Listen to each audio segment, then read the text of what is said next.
You're on your phone. Why are you on your Yeah. phone? Well, Firefox all of a sudden doesn't want to do Google Hangouts until Google fixes something. So I just picked my phone up. How's everybody? We had this How are you? conversation already that you don't use Chrome, right? Yeah, well, I have an Apple, and the Chrome seems to slow down my Apple terribly. So I Yeah. moved to Firefox, and that's been fine until just now. Firefox has decided it will not accept any plugins from anywhere anymore. Really? And so Google has to fix their Hangouts to fit that. And so here I am on my telephone. Okay. Please tell me what verse we're at. Chapter 28, verse 36. Thank you. Excuse me. Oh, you get to see the bottom of my nose. Fix that. Hold on a minute. I was going to ask you how your computer was feeling this week. There we go. Okay. You shall make a frontlet of pure gold and engrave on it the seal inscription, Holy to the Lord. So this is a headband. A strip made out of gold 2 fingers wide. And interesting enough, it's called a tzitz. I noticed that, yeah. So the suggestion, Rashbam suggests the reason it's called a tzitz is because in the Song of Songs, chapter 2, verse 9, there's a verse that says that someone is peering metzitz through the lattice. Oh.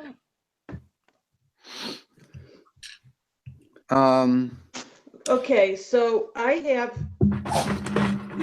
two comments that are kind of contradictory. So, but I'll wait till we get to, well, they're on 2 different verses, but so anyhow, why don't you read the next verse and then we can. Well, did you see this verse? I know, but I have something that contradicts with it. So, but I want to get the turquoise chords included. So let me just share one other piece though. And then I'm coming back to this. Yeah. That so holy to the Lord, that's what's supposed to be written on it. On the ephod and the breastplate were the names of the Israelites for remembrance for the Holy One to absolve the Israelites whose names were written below the frontlet on the stones of the ephod and the breastplate of any sin arising from holy things that the Israelites consecrate. Holy to the Lord implies that the Holy One will be satisfied with their atonement for any sin arising from the holy things. What I love about the holy to the Lord is actually is outside of the Holy of Holies, right? Before they came in and they had to wash their hands in the basin. The basin, you remember what the basin was made out of? It was made out of mirrors. Mirrors, yeah. And so what I love about that is that when the high priest washes his hands, he essentially looks in a mirror and has to see these words on his forehead. And it's this constant reminder to him that his job, he is meant to be holy before the Lord.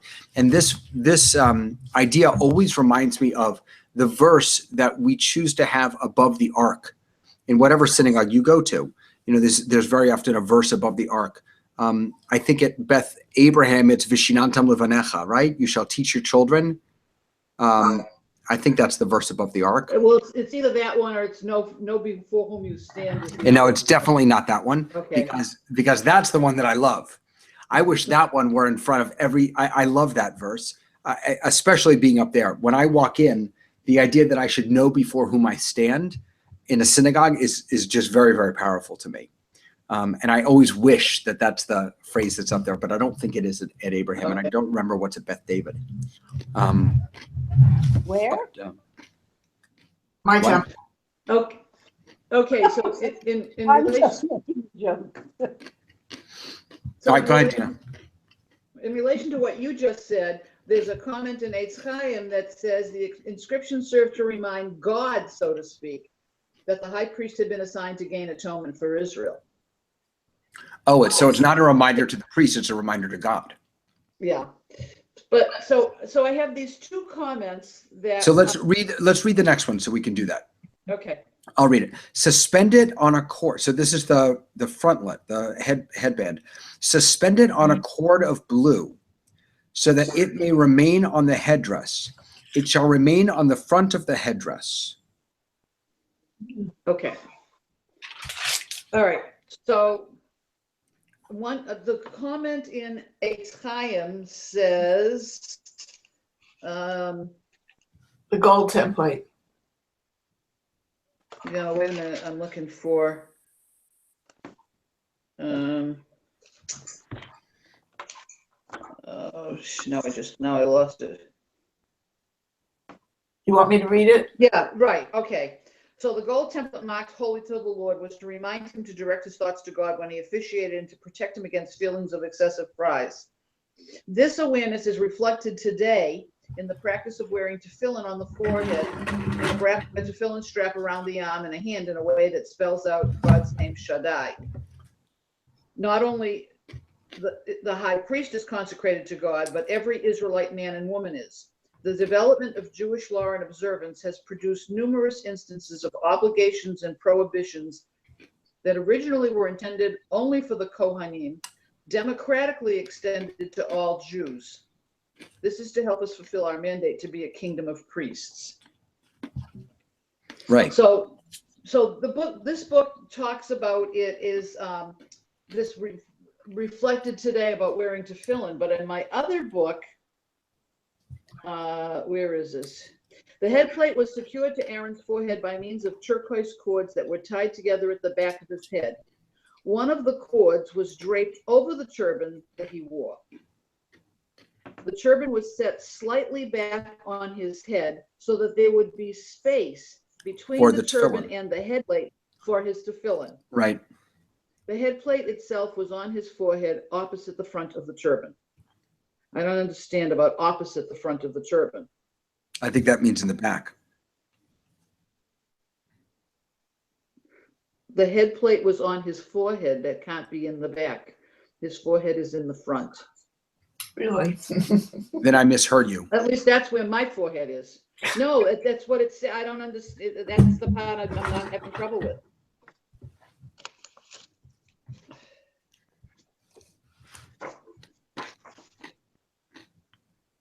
All right, let me see.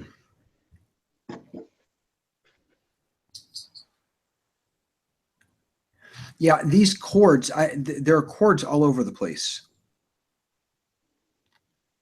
The headdress was on the very top of the head, not deep enough to come down over the head as far as the forehead. The frontlet was below it, and the cords were hung from holes in the frontlet, each one on each end and one in the middle. The 3 cords were doubled over into 6, one of each being on the top of the frontlet and one below it.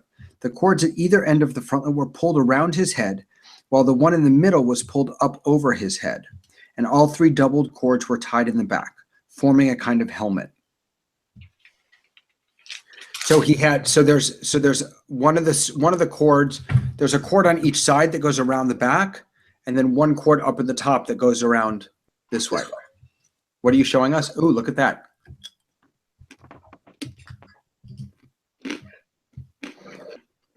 Nice.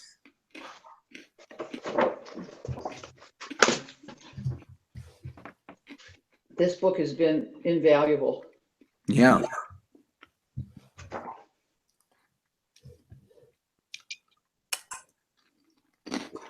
What book is that from, Tina? It's called The Tabernacle. Oh. Wow.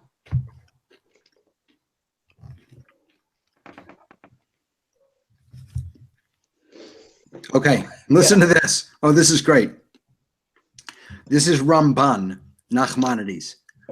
So Rashi is the guy who says, so the Torah says a thread of blue or a cord of blue. Rashi turns that into 6 cords.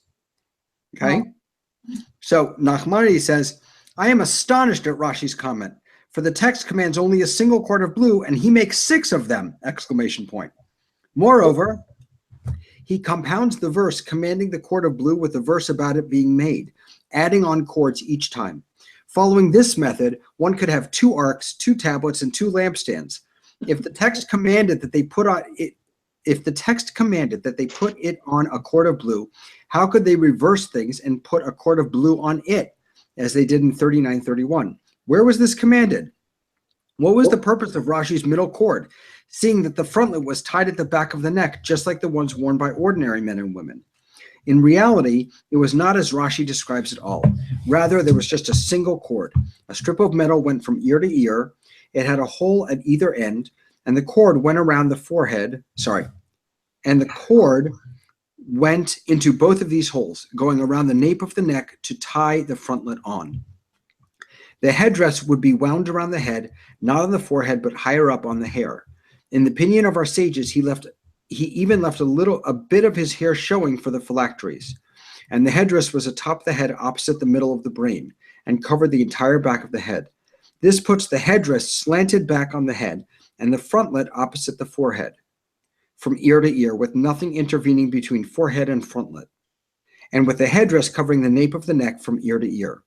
The cord that held the frontlet would go over the headdress, which is what is meant by suspended on a cord of blue. The cord goes into the holes on the frontlet and around the headdress in the back, behind his ears, over the nape. Wow. So Ramban has a very, very different idea about this. But one of the things we learn from there is the placement of a yarmulke, because right, the yarmulke is placed the same way that the headdress was, that it should be slightly back on the head, unless you're really Orthodox and then you wear it up here like this. The more from you are, the further forward and off to the side it is. Very definitely. Very It also depends on where your bald spot is. That's probably more important.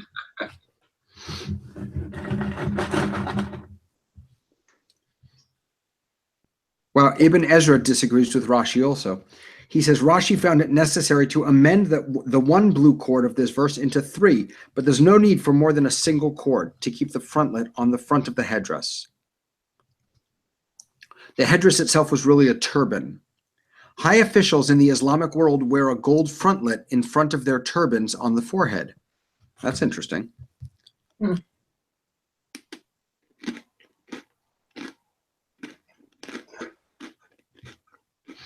I wonder what the connection is between hold on a second, where is it? So Ba'atzitat seats, you should make a frontlet of pure gold, and you should put on it chotam, pituche chotam, cords of blue. That sounds so much like the tzitzit. Even the alliteration, just the right, that seats and tzitzit, and the blue thread. Yeah. I wonder what the connection is. Is seats the singular of tzitzit? I don't know. It depends. The blue. So one, Rashbam says it's not. He says it's a form of the word meitzitz, which means peering. Ibn Ezra says that it's related to the word used in the phrase tzitzit, by the hair of my head. Apparently, tzitzit can mean hair or fringes. Really? So that's, I guess, the connection. I know, this just seems so familiar. Even the al patil techelet, you should put on each corner a thread of blue. Just very similar.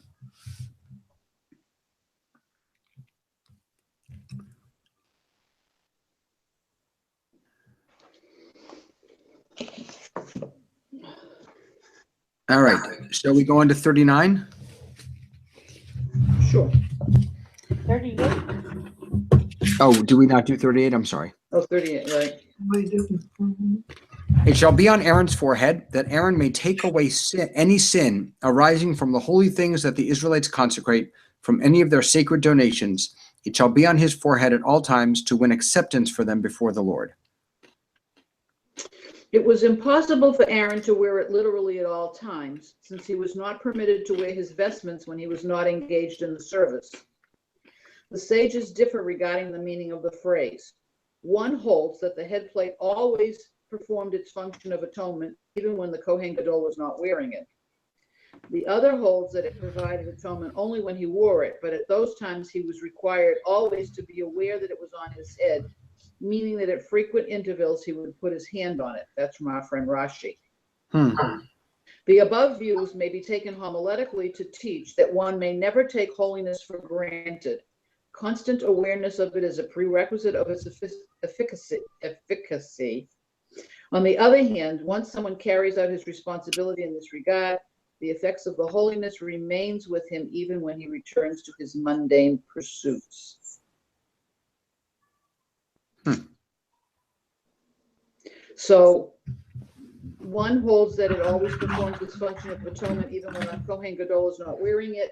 That matches up with the idea that it's a reminder to God that this is for atonement.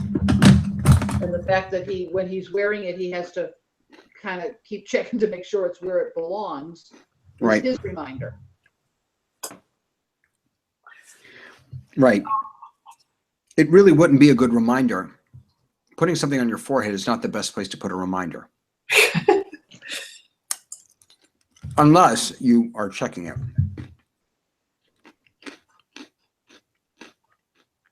This different comment in Eight's Time. Did you see this? Go ahead and share it. It shall be on Aaron's forehead. The instructions repeated later in the same verse with the addition of the Hebrew word tamid at all times, meaning whenever the high priest performs a service, and may take away any sin.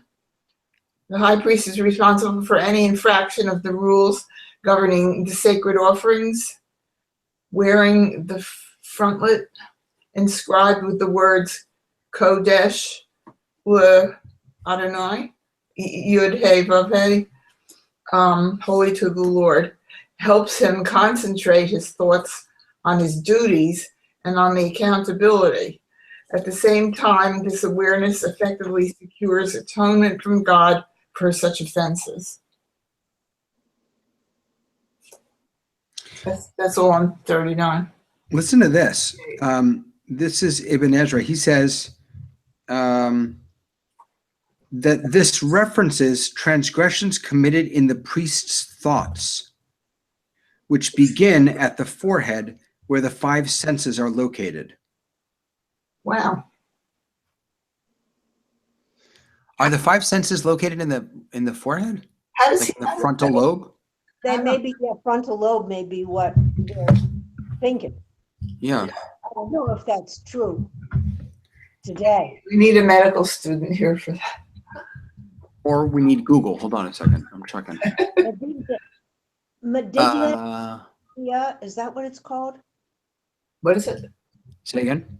The medigula, isn't that a place in the brain where we make decisions, conscious Yeah. decisions? No, it's the parietal lobe, where that's where it's near the back and top of the head. Yeah, that's a different place. No, but that's where the senses are. Right, Okay, it's so- not the forehead. No, not all of them actually. The temporal lobes control smell, hearing, taste. Huh. Well, that's They 3 seem to be out all of over the 5. place. Yeah, they seem to be all over the place. Because it says the parietal lobe says it's about the integration of senses and sensation, and the occipital lobe handles vision. So it's the whole brain. It's not localized in any one place. This, by the way, is comes to you by courtesy of braininjurylawyer.com.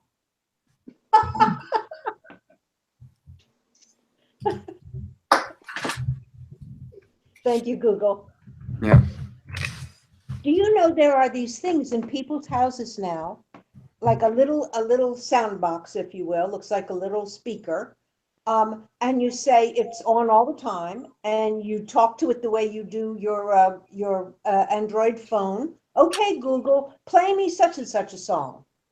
And the little voice answers you, and the song is played throughout your house if you've connected it to your stereo boxes. Yeah, it's called You Google can- Home. Pardon? It's Google called Home. Google Home. Google Home. And some people use it in every room of their house to get the weather, the traffic, and they just call out. To order You know, pizza. well, I've heard of pardon? The new commercial is they use it to order pizza. Yeah, right.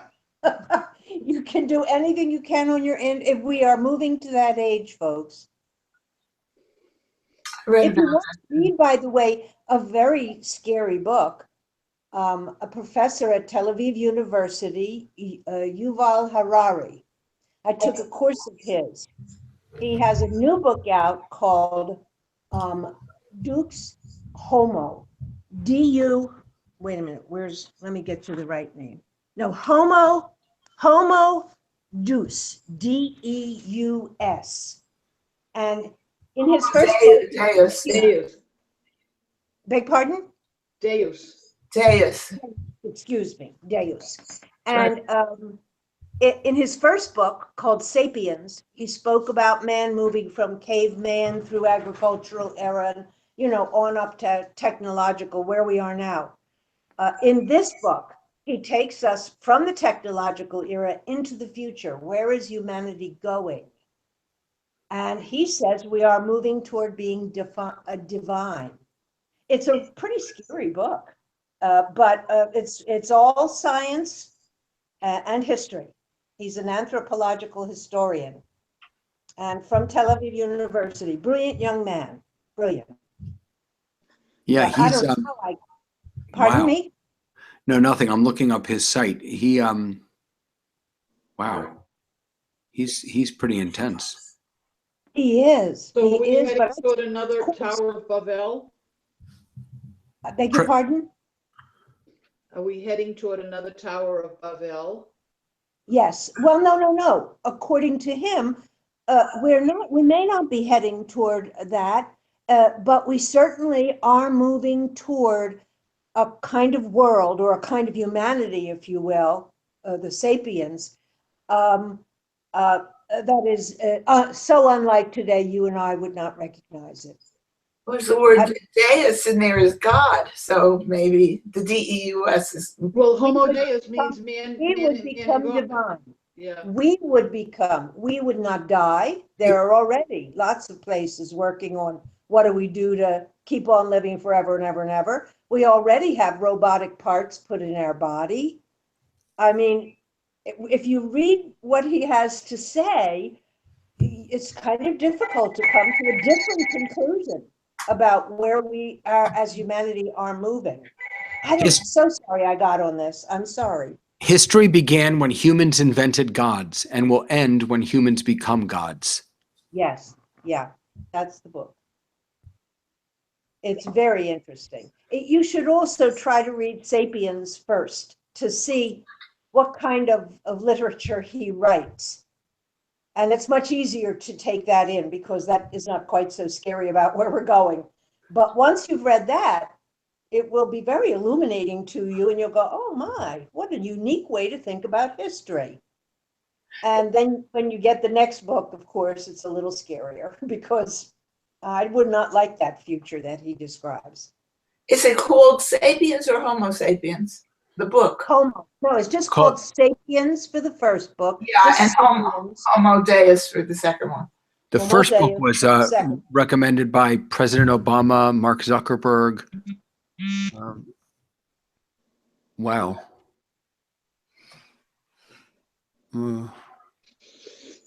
Yeah, Money is the most pluralistic system of mutual trust ever devised. Capitalism is the most successful religion ever invented. Huh. Treatment of animals in modern agriculture is probably the worst crime in history.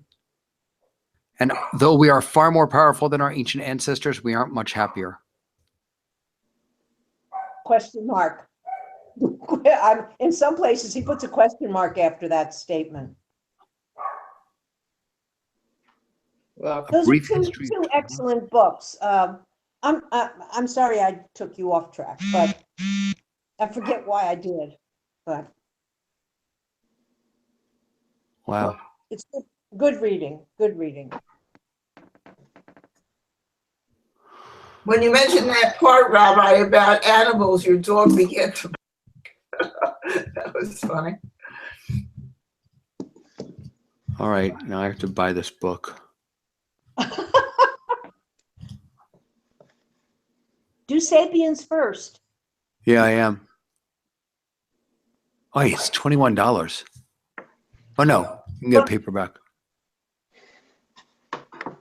It's in something like 8 different languages. Yeah. Wow. Okay. Rabbi, excuse me, something popped up on my screen that says screen share for Hangouts. Select a window to show in the video call, desktop or Google Yeah, no, Hangouts. That's because you clicked something that you shouldn't have clicked. I'm not near there. You know what? So just cancel it? Yeah. Okay. There you are. Okay. All right. Shall we continue? Yes. Yes, I'm How sorry. did we get on that? I don't know. Because on his forehead, where in the forehead is the senses, and then we got to brains, and then we got to Google. Okay. brain injury, doctor brain injury or whatever. Right. You know what that's called, by the way? Here's another little diversion. When we do like that, when you talk like that in discourse and you go off, that's called the streaming of consciousness. Right. All right. 39. You shall make the fringed tunic of fine linen. You shall make the headdress of fine linen. You shall make the sash of embroidered work. That's very interesting.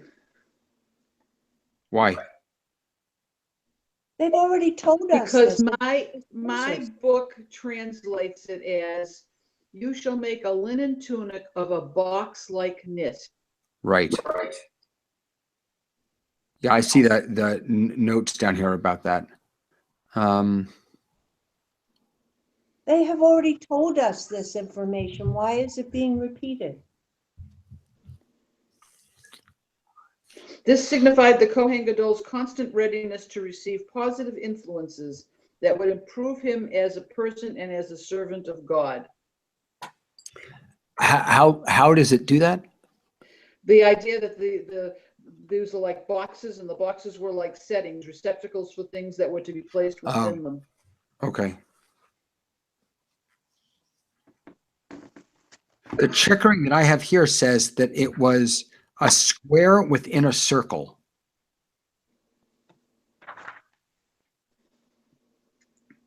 I don't know why that's important, but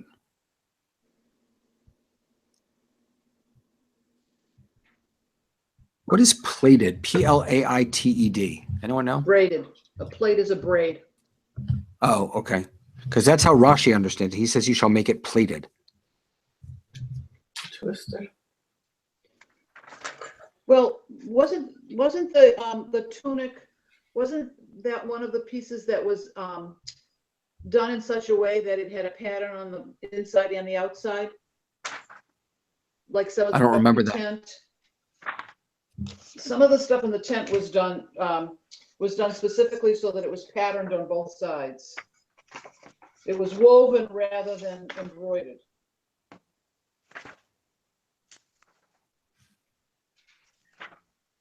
There's also a paragraph here about the tunic under 39.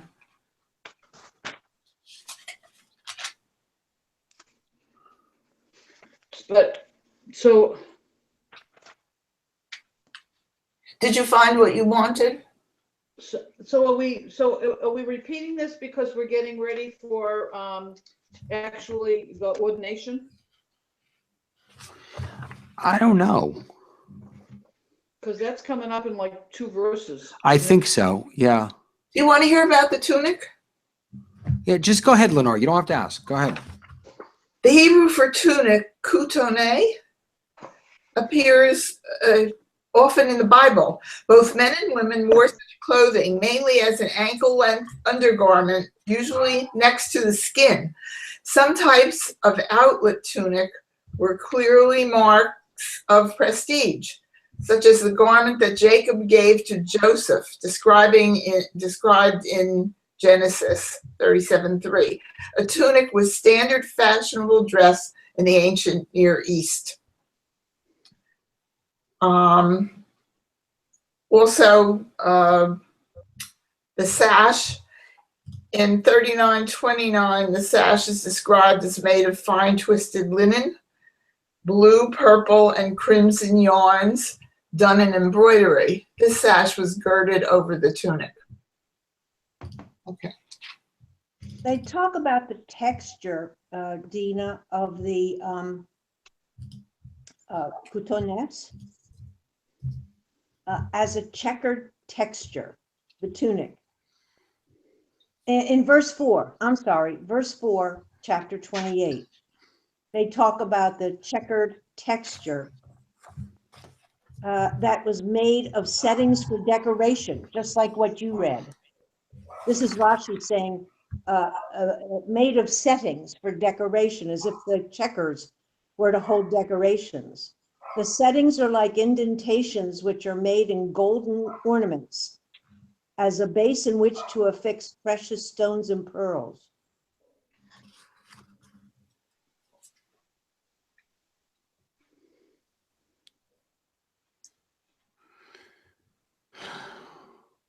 I don't know why. The only reason I can think as to why we're hearing about this again is like you said, Dina, because we're just about to consecrate them. Yeah. But it wasn't, it's very strange because it wasn't, so it's not like we heard about it before the, it's not like we heard about it before the golden calf and then after the golden calf. This is within 20 verses. It's very strange. Oh, well. All right, I'm going to do verse 40. Yeah. And for Aaron's sons, also you shall make tunics and make sashes for them and make turbans for them for dignity and adornment.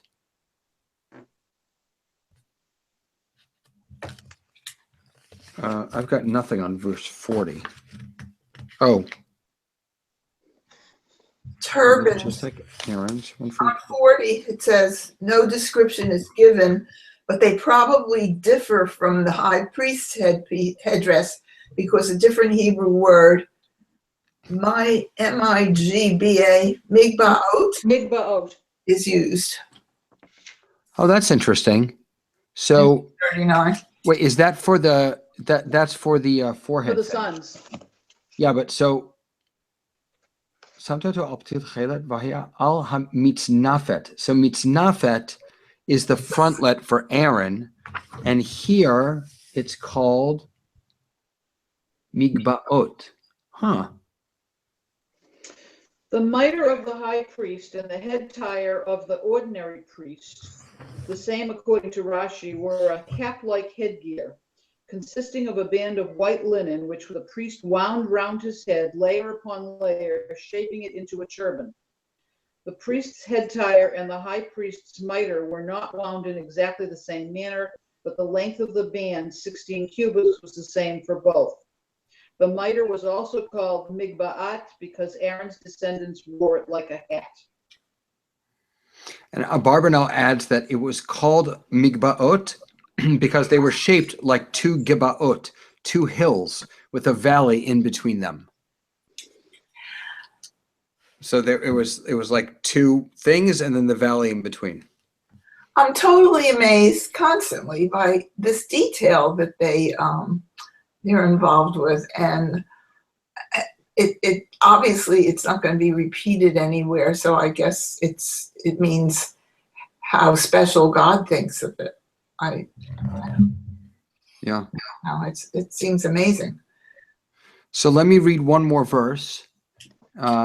So we at least get to a good place, although, well, I'm just going to do one more verse. Put these on your brother Aaron and on his sons as well. Anoint them and ordain them and consecrate them to serve me as priests. So I have this. So on 41, it's kind of a long comment. Did we read 41 yet? I just did, yeah.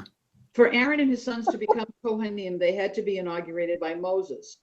As part of the vesting ritual, Moses had to first dress them in their vestments and then anoint them. This anointment of ordinary Kohanim did not have to be done ever again. Henceforth, their newborn children would automatically be Kohanim simply by virtue of their descent from the priestly family. In the future, only a Kohen Gadol would be anointed. And for the Hilbashta, you shall dress. According to Rashi, Moses had to dress them in all their garments, even the breeches, which are not mentioned until the next verse. Or HaChaim, however, contends that since the breeches are not mentioned until later, it must mean that the Kohanim put on the breeches before they came to Moses, for it would have been immodest for them to appear before him completely unclothed. And he dressed them in the other garments. Nachmanides says the same, proving his point from the fact that the breeches are not mentioned in the next chapter when Moses was told to dress them. I didn't quite understand that. The suggestion is that the question is whether they came before Moses naked? Yeah, because the breeches are not mentioned until the next. Right. And it says that Moses dresses them. So the Right. Right. But what they're saying is that, Moses dresses them, but they already came in their breeches. Right. So there's quite a lot here, which we'll do next week, but there's quite a lot here about what does ordain them mean.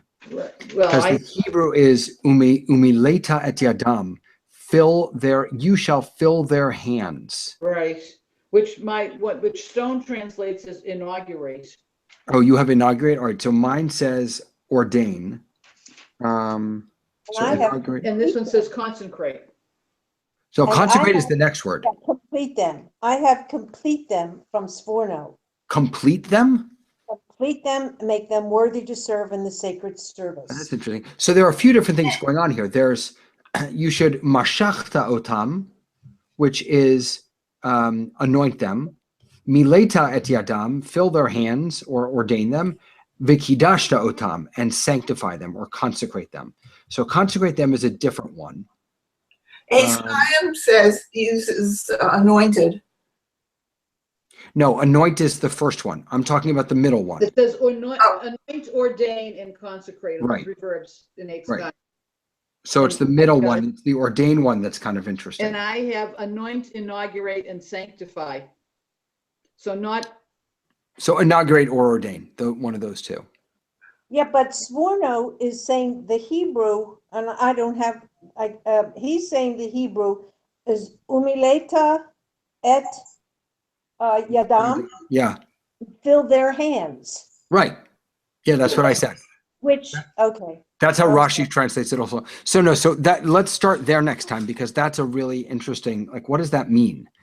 Fill their hands. yeah, Why is I've that got ordained? comments on it, but. Yeah, Nachmanides, Ibn Ezra, they all talk about it. So I apologize for last week. I don't know what the heck happened to me. I didn't bother to check my calendar, and I was double booked, so I'm sorry about that.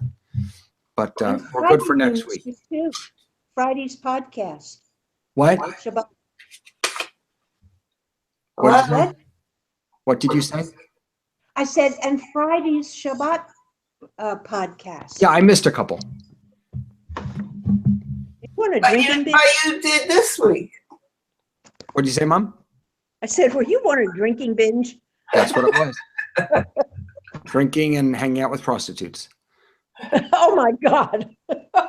Oh crap! Wait, we're still live. Hold on. Yes,